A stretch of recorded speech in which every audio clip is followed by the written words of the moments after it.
سے مقابلہ کرنے والے پیدا ہوں گے. اس لیے آپ کو تاریخ جاننی ہوگی, آپ کو اپنے ملک کی ہسٹری پہچاننی ہوگی کہ ہم نے اس ملک کے لیے کیا کیا قربانیاں دی. یہ بات میں ابھی رہنے دیتا ہوں, ذرا ایک بات یاد آ گئی ہے وہ بتا دیتا ہوں تاکہ آپ کے علم میں اضافہ ہو. خواتین کا مجموعہ ہے اس لیے بول دے رہا ہوں. دیکھیے یہ جھنڈا لگتا ہے نا, جھنڈا یوم آزادی کے موقع پہ, 15 اگست کے موقع پہ, 26 جنوری کے موقع پہ ایک جھنڈا ہم پھہراتے ہیں. یہ ہمارا قومی جھنڈا ہے اور اس جھنڈے کو ہم عقیدت سے سلام کرتے ہیں. ہمارے ملک کی عزت ہے اور اس کا احترام ہم پر لازم ہے. یہ جھنڈا کیا ہے؟ افسوس ہماری خواتین تک کو معلوم نہیں, افسوس ہماری بچیوں کو معلوم نہیں. لوگوں نے تاریخ بدلنے کی ہر مہم کوشش کی ہے. یہ جھنڈا آپ نے بنایا. میں اپنے اساتذہ سے, معلمات سے, سبوں سے درخواست کروں گا کہ یہ تاریخ یاد رکھیے.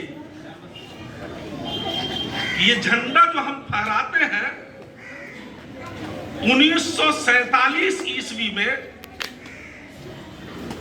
جن صاحب نے یہ جھنڈا بنایا ہے وہ کوئی اور نہیں, آپ کے آباء و اجداد کا ایک فرد ہے.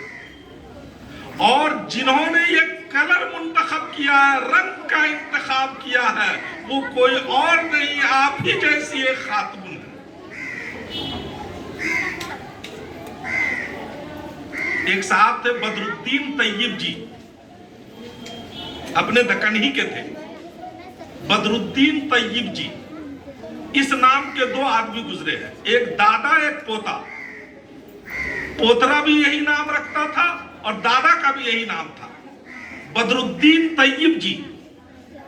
یہ وہ شخص ہے, پہلا دادا کانگریس کے صدر بھی رہ چکے ہیں یہ, اور یہی وہ پہلے شخص ہے جو اپنے انڈیا میں انگریزوں کے دور میں سب سے پہلا جج اگر کوئی مسلمان قوم میں پیدا ہوا تو وہ یہی بدر الدین طیب جی تھے. اس بدر الدین طیب کے پوترے وہ بھی اسی نام سے موصوف تھے, البتہ تاریخ میں ان کو صرف طیب جی کہا جاتا ہے. طیب جی 1947 میں انڈیا کی دستور ساز اسمبلی کے ڈپٹی سیکریٹری تھے. طیب جی انڈیا کی دستور ساز اسمبلی کے ڈپٹی سیکریٹری تھے, اور انہی کی بیوی کا نام ہے سریا بیگم. یاد رکھیے تاریخ کو, اس قوم نے ہماری تاریخ مٹا ڈالی ہے. لندن کے میوزیم میں اور وہاں کی تاریخوں میں آج بھی ان ناموں کی صراحت موجود ہے کہ سریا بیگم وہ پہلی عورت ہے جس نے اس رنگ کا انتخاب کیا کہ اوپر میں زعفرانی رنگ, بیچ میں سفید رنگ, نیچے ہرا رنگ.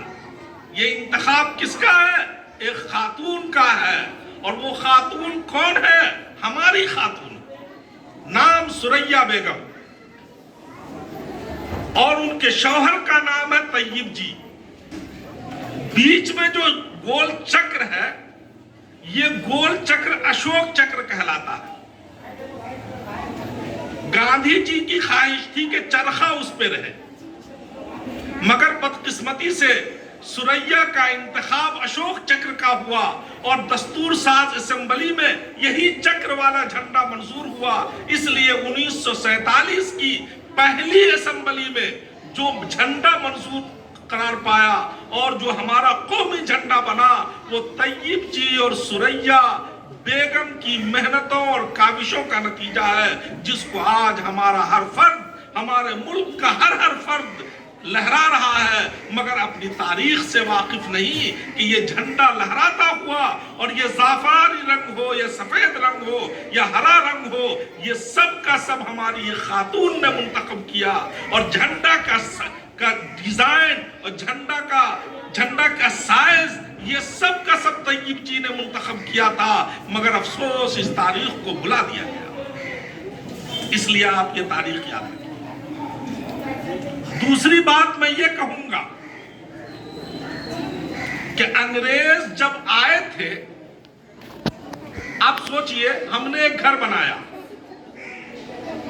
اس گھر پہ ہم قابض ہیں، رہ رہے ہیں، ایک دوسرا دشمن آتا ہے اور اس گھر پہ قبضہ کرنا چاہتا ہے، ظاہر ہم یوں ہی تو قبضہ کرنے نہیں دیں گے، اس لیے ہم لڑائی لڑیں گے، اگر جیت گئے بہت اچھی بات، ہار گئے تو ہمارا گھر اس کے قبضے میں چلا جائے گا۔ ٹھیک یہی کیفیت ہمارے ملک کی ہوئی ہے۔ ہمارے ملک میں 1193 عیسوی سے 1193 عیسوی سے مسلمانوں کی حکومت ہے۔ تاریخ یاد رکھیں، ہماری قوم کو یہ الزام دیا جاتا ہے یہ بابر کی اولاد ہے، ہرگز نہیں، ہرگز نہیں۔ بابر کا زمانہ شروع ہوتا ہے 1540 عیسوی سے، جبکہ اس ملک میں اس سے پہلے ہمارے حکمراں موجود تھے۔ خلجی سلطنت، غلاموں کی سلطنت، تغلق کی سلطنت، یہ سب سلطنتیں پہلے کی ہیں، اور بابر کا زمانہ 1540 سے شروع ہوتا ہے۔ تو 1193 عیسوی سے ہم اس ملک پہ حاکم تھے، قابض تھے۔ اسی دوران انگریز آتے ہیں۔ کب آتے ہیں؟ 1612 عیسوی میں۔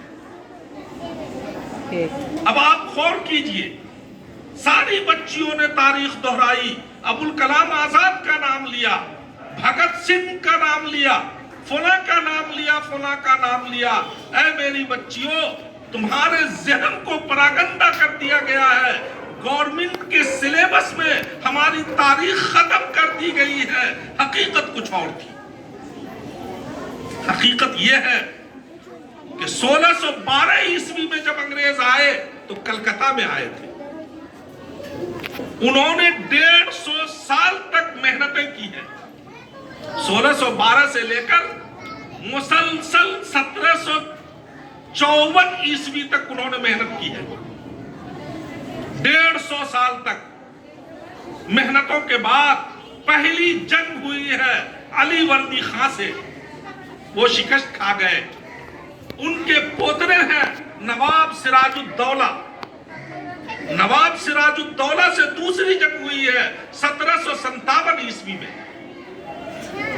1757 میں جب جنگ ہوئی، بدقسمتی سے غدار کی غداری سے نواب سراج الدولہ کی شکست ہوئی اور پورے بنگال پہ انگریز قابض ہو گئے۔ تو زمانہ حکومت انگریز کا شروع ہوتا ہے 1757 سے۔ ظاہر ہے نواب سراج الدولہ جو لڑائی لڑے تھے، پلاسی میں انگریز سے مقابلہ کیا تھا، کس لیے تھا؟ اپنے وطن کو بچانے کے لیے تھا۔ کیا وہ جنگ آزادی نہیں ہے؟ 1757 میں وہ پورے بنگال پہ قابض ہو گئے۔ اس زمانے میں بنگال اور بنگلہ دیش سب کا سب بنگال تھا، ایک بڑے ایریا پہ ان کی حکومت ہو گئی۔